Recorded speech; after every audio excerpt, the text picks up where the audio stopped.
जिनकी बातों को टालने का सामर्थ्य परमात्मा को भी नहीं है। का संत वचन पलटे नहीं, पलट जाए ब्रह्मांड, सारा ब्रह्मांड पलट सकता है लेकिन संत का वचन नहीं पलट सकता।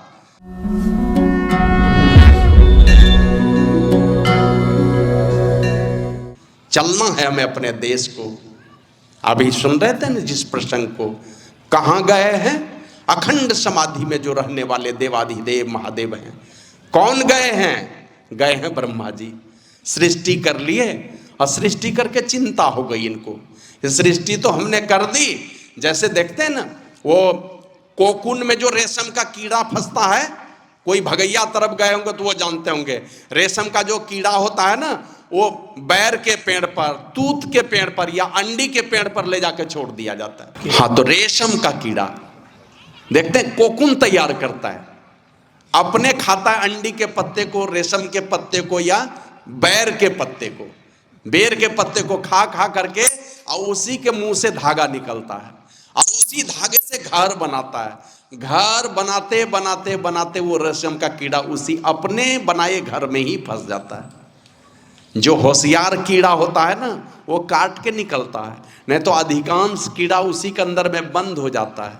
और जो रेशम का धागा तैयार करता है ना, हमारे देश में ऐसे नामी है सिल्क सिटी भागलपुर, लेकिन सारा सिल्क उत्पादन करने वाला हमारा झारखंड ही है, बगैया। वहां जाएंगे तो उस क्षेत्र में पता चलेगा, बोरा का बोरा वो रेशम का कीड़ा है अंदर में बंद, और ऊपर में वो कोकून है, ऊपर में जो रेशम का घर बना हुआ है, सबको ले जाके खौलते हुए पानी के भट्टी में डाल देता है। लाखों लाख रेशम के कीड़े एक साथ मर जाते हैं। कोई कोई कीड़ा है जो होशियार होता है वो पहले ही काट के बाहर हो जाता है। जो काट के बाहर हो गया, वो जो रेशम का धागा निकलता है, कटा कटा धागा निकलेगा। और जो कीड़ा भीतर में ही रह गया, नहीं निकल पाया, उसी से 1-1 किलोमीटर लंबा लंबा धागा, 2-2 किलोमीटर लंबा लंबा धागा निकलता है। माने एक ही धागा में समूचा रेशम का कोकून तैयार हो जाता है। फंस गया रेशम का कीड़ा, जैसे अपने ही बनाए घर में फंस जाता है, उसी प्रकार ब्रह्मा जी सृष्टि कर लिए और सृष्टि करके चिंता हो गई। सारे जीव दुखी हैं, दैहिक दैविक भौतिक तीनों ताप। और कोई कोई देह में तो दुख है ही, देवता भी दुख दे देते हैं। भाग्य जिसको कहते हैं ना, हमरे नसीब में ऐसा लिखा था, तो देवता के प्रकोप, दैव प्रकोप से दुख होता। जैसे कहीं पर दीवार गिर गया, शरीर में कोई दुख नहीं है, दीवार के बगल में खड़े थे, दीवार ही गिर गया। कहीं खड़े थे, एक पेड़ के नीचे एक सत्संगी भाई हमारे गए लघुशंका करने के लिए, और उसी के ऊपर वज्र गिर गया। भौतिक दुख है। और एक है, एक जीव जब दूसरे जीव को परेशान करता है, सताता है या मार देता है, ये भौतिक दुख है। लेकिन कोई कोई है कि दैहिक दुख, भौतिक दुख और दैविक और भौतिक दुख। दैविक दुख है, दैहिक दुख है, भौतिक दुख है। इसके अलावे भी एक दुख है, पत्नी के माथे में दर्द है, मेरे पास कुछ नहीं है, लेकिन आप देखिएगा पत्नी के माथे में दर्द है, पति के माथे में अपने दर्द शुरू हो जाता है। बेटा बीमार है हॉस्पिटल में, पिताजी को माताजी को किसी ने दुख नहीं दिया है, लेकिन माता पिता आंसू बहा रहे हैं, ये उसका मानसिक दुख कहलाता है। तो इस प्रकार के दुखों से, और इसके साथ ही साथ एक दुख और है, तुलसीदास जी महाराज कहते हैं, व्यापित त्रिविध ताप तन दारुण। त्रिविध ताप, तापर दुसह दरिद्र सतायो, दरिद्री भी घुसी हुई है। दैहिक दैविक भौतिक दुख तो है ही, उसके साथ ही दरिद्री भी है, लाचारी है हमारे पास में, बेबसी है हमारे पास में। लेकिन इसके अलावे खाली लाचारी और बेबसी ही दरिद्री नहीं है, और कामना लगी हो और हो जाए और हो जाए। एक आदमी से पूछा, भाई क्या बात है, आप इतने दुखी क्यों हैं? तो बोला, ये मेरे बगल में जो ये एक आदमी है ना, मैं दिन रात कमाता हूँ, ये बगल वाला कुछ भी नहीं कमाता है, लेकिन बिना नील टिनोपॉल का धोती नहीं पहनता है, एकदम चकाचक पहन करके रहता, साफ सुथरा कपड़ा। मैं दिन रात कमाता हूँ और ये बगल वाला कुछ नहीं कमाता, उसके बाद भी इतना बढ़िया खाता पहनता कैसे है? उसका दुख। बहुत साल पहले एक दिन पेपर में पढ़ रहा था, ये तो है दंत कथा। एक बार कई वैज्ञानिकों का, कई देश के वैज्ञानिकों का सम्मेलन हुआ, दंत कथा है, हंसी मजाक के तौर पर। उसकी अध्यक्षता कर रहे थे परमात्मा स्वयं। तो उसमें लिखा था मजाक के तौर पर कि अमेरिका के वैज्ञानिक से पूछा गया कि भाई बताओ तुम लोगों को क्या चाहिए, तो बोला हम लोगों को कुछ नहीं चाहिए, सब अपने बुद्धिमत्ता के प्रयोग से हम लोग खोज कर लेते हैं, सब इच्छा की पूर्ति हो जाती है। मैंने कुछ मांगो, हम देना चाहते हैं। तो बोला अगर देना ही चाहते हैं ना तो ऐसा कीजिए, ये हमको अगर कुछ देना चाहते हैं तो रूस का नाम निशान जो है ना संसार के मानचित्र से हटा दीजिए, रूस का नाम हटा दीजिए। अब रूस वाले वैज्ञानिक से पूछा भाई आप लोग क्या चाहते हैं, बोला हम लोगों को कुछ नहीं चाहिए, हम लोग तो सब चीज में परिपूर्ण हैं। बोला नहीं फिर हम कुछ देना चाहते हैं, कुछ मांगिए। बोला हमारी कुछ मांग नहीं है, अगर देना ही चाहते हैं ना तो अमेरिका का नाम संसार के मानचित्र से हटा दीजिए। तो बगल वाला हमारा एक पड़ोसी देश है, बहुत होशियार देश पड़ोसी, या हमारा देश भारत जिस दिन आजाद हुआ उसी दिन आजाद हुआ, एक ही दिन आजाद हुआ है, लेकिन दरिद्री और कंगाली झेल रही है, इतना होशियार देश है। उस होशियार देश के वैज्ञानिक से पूछा कि भाई आपकी क्या मांग है, बोला हमारी कोई मांग नहीं है, अमेरिका और रूस की जो मांग है ना उन दोनों की मांग पूरी कर दीजिए। मैंने अमेरिका का भी नाम हटा दीजिए और रूस का भी नाम हटा दीजिए, हम बम बम करते रहेंगे। ये भी दरिद्री घुसी हुए लोगों के अंदर में, लोग सुखी है उसके चलते परेशान है। दैहिक दैविक भौतिक दुख तो है ही है लोगों के ऊपर। बाबा साहिब स्वामी जी महाराज कहते हैं चारों दिश की चार बयारी करती डगमग नाव हमारी, चारों दिशा की चार बयार हमारे जीवन नैया को हमेशा झकझोरती रहती है। तो हमने पूछा हुजूर ये चारों दिशा की चार बयार क्या है, तो बोले तुलसीदास जी महाराज नहीं लिखे हैं, व्यापित त्रिविध ताप तंदारुण तापर दूसरा दरिद्र सतायो। दैहिक दैविक भौतिक ये तीन दिशा के तीन बयार हैं, और चौथी बयार है दरिद्री, और हो जाए वाली ये वाली बातें और हो जाए हमारे पास। तो इसलिए श्री सद्गुरु महाराज की जय। तो ये सारे लोग दुखी हैं, सारा संसार दुखी है। बाबा कबीर तो कहते हैं तन धर सुखिया काऊ न देखा, जो देखा सो दुखिया हो। और कहते कहते जोगी दुखिया जंगम दुखिया और रंग दुखी विपरीती हो, अवधू दुखिया भूपति दुखिया रंग दुखी विपरीती हो। सबको माने संसार में जितने भी चाहे अवधूत आए कि भूपति आए, सारे संसार पर राज करने वाला अगर कोई राजा भी आए तो वो भी दुखी है। तो सुखी कौन होंगे? एक ही हैं, संत सुखी। मन जीती हो, मन को जीत लो सारा संसार जीत लोगे। मन को जीत लिया परमात्मा और तुम एक ही हो जाओगे। मन जीत लो खाली, और जिसने मन को जीता उसने संसार को जीता, और जो मन को हार गया सारा संसार हारा हुआ है। संसार उसको लात मार करके इस दुनिया से भगा देगा। तो ब्रह्मा जी को चिंता हो गई, सारे जीव दुखी हैं, इन जीव के दुखों का निवारण चाहिए। दुख है उसका कारण है, अगर कारण है तो उसका निवारण भी जरूर है, कौन बताएंगे? तो विचार करके चले गए देवादिदेव महादेव के पास, महायोगी हैं, उनके पास गए और वहां जाकर के पूछते हैं भगवान सारे मानव परेशान है, सारे जीव दुखी हैं, क्या उपाय किया जाए? का जिस कारण से दुखी है उस कारण को बदल लो, उस कारण को हटा दो जिस कारण से दुखी है। आर्य समाज में एक महात्मा हो गए, ऐसे तो दयानंद स्वामी आर्य समाज में पुरोधा बन करके आए, सर्वश्रेष्ठ बन करके आए, ऐसे उनके गुरु महर्षि विरोचन हुए, लेकिन महर्षि दयानंद आर्य समाज के संस्थापक हुए। और उसी आर्य समाज में कुछ एक महात्मा है जो बड़ी श्रद्धा से लोग उनका नाम लेते हैं, उन्हीं महात्मा में एक स्वामी श्रद्धानंद भी हैं, आर्य समाज के महात्मा हुए। और ये एक महात्मा उनको बड़ी आदर से नाम लिया जाता है, वो है आनंद स्वामी। आनंद स्वामी के पास एक सेठ जी आए, और सेठ जी आकर के कहते हैं महाराज बड़ी दुख है जीवन में, बहुत कष्ट है संसार में, कोई उपाय बता दीजिए, ये कष्ट का निवारण कैसे होगा, इस दुख का निवारण कैसे होगा? तो दयानंद स्वामी ये आनंद स्वामी कहते हैं तुम क्या काम करते हो? तो बोला मैं तो बनियागिरी करता हूँ, बिजनेस करता हूँ। कहा क्यों करते हो बिजनेस? अब सोच विचार करके क्यों करता कोई भी धंधा? पैसे कमाने के लिए। हमारा पैसे कमाने के लिए। कहा पैसे क्यों कमाते हो? सोचते विचारते कहता महाराज ये पैसे तो सब लोग सुख के लिए कमाते हैं, सुख की चाहत है, सुख के लिए कमाते हैं, जीने के लिए कमाते हैं। तो उनसे पूछा तुम जीते हो किस लिए? आनंद स्वामी ने पूछा उस सेठ से कि तुम जीते हो किस लिए? अब ये असमंजस में पड़ गए, चुप हो गए, प्रश्न ही नहीं है। पूछिए कि आप किस लिए जीते हैं? जीते तो हैं, ठीक है, पैसे कमाते हैं सुख से रहने के लिए, सुखी होने के लिए, जीते किस लिए हैं? तो बोला यही पता नहीं है।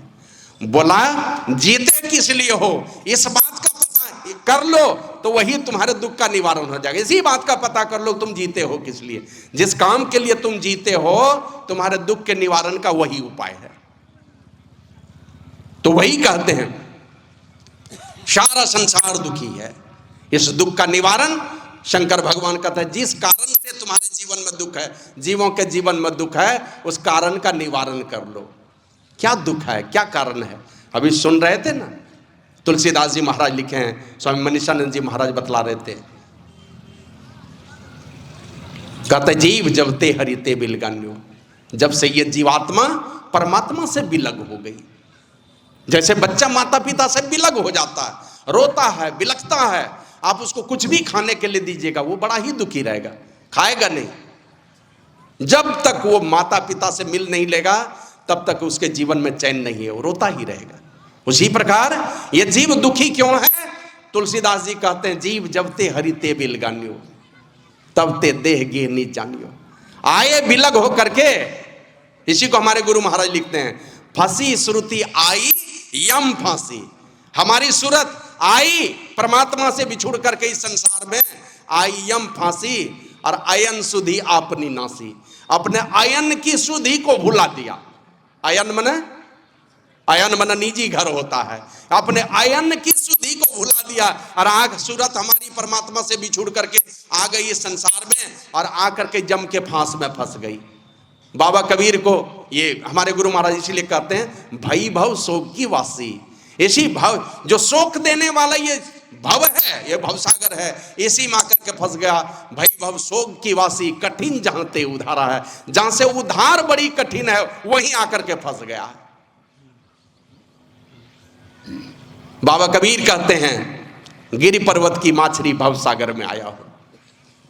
परमात्मा से कि परमात्मा, गिरि पर्वत परमात्मा को कहते हैं, परमात्मा से ये बिछुड़ करके जीवात्मा रूपी मछली इस संसार में चली आई। और कहे कबीर धर्मदास से जम बंसी लगाया हो। जम यहां पर बंसी लगा करके बैठा है फंसाने के लिए आपको, और होशियार इतना है कि फंसता भी है, उसमें फंस भी जाता है। और तो और एक जीव को शंतवानी में आया, मृग मीन भृंग पतंग कुंजर एक दोष भी ना सही। मृग में एक दोष होता है, एक ही चीज का लोभ है उसके अंदर में, मृग के अंदर में दूसरा कोई लोभ नहीं है। क्या लोभ है मृग में? कान की आवाज के चक्कर में फंसता है वो, लोभ है अच्छी बात सुनने की, अच्छे शब्द को सुनने की, और उसी के चक्कर में फंस जाता है। हिरन का जो पैर होता है ना, उसमें हड्डियां मूर्ति नहीं है, वो लचकदार है। और जब शिकारी फंसाने के लिए आता है, जाला बिछाता है और बांसुरी की धुन जब छोड़ता है ना, उस धुन को सुनने में इतना मगन हो जाता है, किसी चीज का ओट ले लिया, कोई पेड़ का कोई डाल का ओट लेकर के सुनने में इतना मगन हो जाता है, सुनते सुनते भाव विभोर होकर के गिरता है। अब वो उठ करके भाग ही नहीं सकता, शिकारी आकर के पकड़ता है उसको। तो हिरन में एक दोष है, सुनने का दोष है, एक लोभ है उसके अंदर में, उसके चलते उसकी जान जाती है। अब भौरे में, भौरा किस लिए जाता है? वो जाता है पराग को चूसने के लिए, रस लेने के लिए, जीभ के दोष के कारण उसकी जान जाती है। कमल पर बैठा, रस चूसने के चक्कर में रह गया, उसको पता ही नहीं चला कि शाम हो गई है, कमल की पंखुड़ियां सिकुड़ गई, अंदर में ही बंद रह गया। सुबह हाथी आया, कमल को ही खा गया, चला गया हाथी के पेट में, जान चली गई। एक दिन हम चले आ रहे थे गुड्डा से, ये धमसाई के पास पेट्रोल पंप है, उसी पेट्रोल पंप पे हम लोग अपनी गाड़ी लगाए। तो मेरे गाड़ी में जब डीजल डाल रहा था तो हमने उस आदमी को कहा, देखो देखो देखो आग लग गई। अब इतना बड़ा वेपर लाइट ऊपर की तरफ, ऊपर मुंह कर दिया, वेपर लाइट नीचे रखना चाहिए तो वो ऊपर कर दिया था। तो हमने देखा उससे धुआं निकल रहा पूरा, तो लगा कि शायद करंट के चलते कहीं गड़बड़ी हुई होगी, तो उसमें आग लग गई है। तो डीजल भरने वाला आदमी क्या कहता है कि बाबा वो आग नहीं लगी है। तब का वो वेपर लाइट जो है ना, उसका ऊपर वाला जो शीशा है पूरा गर्म है, और छोटा छोटा पतंगा वो अंदर में जो लाल रोशनी देखता है ना, उसको जाता है खाने के लिए। खाने जाता है और उसको और जाता है, उसको पकड़ना चाहता है और उसी के चलते शीशा में सट करके धुआं उड़ जाता है, उसका सब जल जल करके मरता चला जा रहा है। उसी प्रकार हाथी का स्पर्श का सुख लेने के लिए उसकी जान चली जाती है। मृग, मीन और मछली की जान जाती है, किस लिए? तो बंसी में थोड़ा सा चेरा डाल दिया या तो केचुआ डाल दिया या आटा डाल दिया, उसी के वही खाने के चक्कर में जिब्या के दोष में उसकी जान चली जाती है। तो हर एक एक विषय का लोभ है उसके अंदर में। लेकिन ये मनुष्य जो है ना, इसके लिए रूप है, रस है, गंध है, स्पर्श है, शब्द है, सब पांचों विषय का लोभ है इनके पास। अब कितना है कहा नहीं जा सकता। जबकि आज तक सारे महापुरुष एक ही बात बतलाते रहे, इन पांचों विषयों के चक्कर में पढ़ करके आज तक कभी तृप्त हुआ ही नहीं है। कोई नहीं तृप्त हुआ। तृप्ति पाने की कामना लेकर के बूढ़े हो करके मर जाते हैं, आज तक कोई तृप्त नहीं हुए हैं, फिर भी लोग उनके पीछे लगे हुए हैं। बाबा कबीर कहते हैं, गिरी पर्वत की माछली भव सागर में आया हो, और कहे कबीर धर्मदास से जम बंसी लगाया हो। जम ने बंसी लगा करके रखा है और उसी बंसी में फंसा करके रूप, रस, गंध, स्पर्श और शब्द का चेहरा डाल करके जीव को फंसाने का काम करता है जम, और उसी में फंस करके अब यहां बिलख बिलख करके रोता है और दुख उठाता है, झंझावात यहां का झेलता है। हमारे गुरु महाराज कहते हैं, जेठ सूरत हेठ उतरी। हमारी सूरत कहां उतर गई? नीचे उतर करके चली आए। जेठ सूरत हेठ उतरी और पिंड में वासा करी। सूरत हमारी परमात्मा के साथ, वो आकर के पिंड में वासा कर लिया, इस शरीर में आकर के निवास बना लिया, पिंड में वासा करी। अब भूल गई घर आदि अपना, भव में सब सुधी गई हरी। इस संसार में आकर के अपनी ही सुधी हिरा गई। तुलसीदास जी महाराज वही कहते हैं, जीव जब ते हरि ते बिलगान्यो तब ते देगे नहीं जानियो। इसी शरीर को घर मान लिया और माया बस स्वरूप बिसरायो। माया के वशीभूत हो गई ये जीवात्मा। थी परमात्मा के साथ, मायातीत परमात्मा के साथ ये जीवात्मा थी, और वह उसमें अगर भाव हुआ, उनमें मौज हुई कि मैं एक हूं बहुत हो जाऊं, अब बहुत होने की मौज हुई परमात्मा में, हम परमात्मा से विलग हो गए और यहां आए, इस प्रदेश में आकर के टिक गए, और इस प्रदेश में आकर के इसी शरीर को हमने अपना घर मान लिया। माया बस स्वरूप बिसरायो तई भ्रमते नाना दुख पायो। अपने स्वरूप को भूल गए। जैसे अभी सुन रहे थे रामधारी बाबा से, बिन सदगुरु नर रहत भुलाना, खोजत फिरत राह नहीं जाना।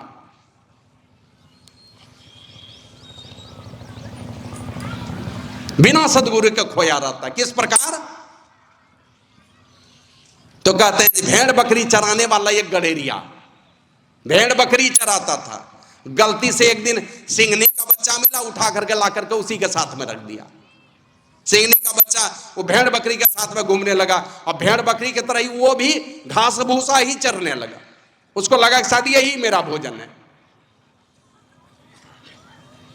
मैं करने लगा भेड़ बकरी की तरह। और जब कुछ बड़ा हो गया ना, एक दिन एक बड़ा सा शेर आया, जैसे गर्जन किया ना, सारे भेड़ के बच्चे भागे, भेड़ बकरी के बच्चे भाग गए, डर से भागे, तो वो शेरनी का बच्चा भी भाग गया। ये देखता करी, ये तो मेरी जाति का लोग है, ये कहां किसके साथ भाग रहा है? भेड़ बकरी के साथ में। हम लोगों के बीच में ही देखते हैं ना, कोई सत्संगी आदमी को देख लीजिएगा, कहीं पर जुआ खेलते हुए बैठे देखते हैं किसी को, कोई सत्संगी देख लेगा तो बड़ी लज्जा आती है उसको। ये क्या कहेगा? कहीं खैनी तंबाकू खाते हैं, कई लोगों को हमने देखा है तंबाकू खाने वाले लोग, जैसे दृष्टि पड़ेगी तो मैं लाज से इधर अपने मुंह घुमा लेता हूं, ये बेचारा लजा जाएगा। अभी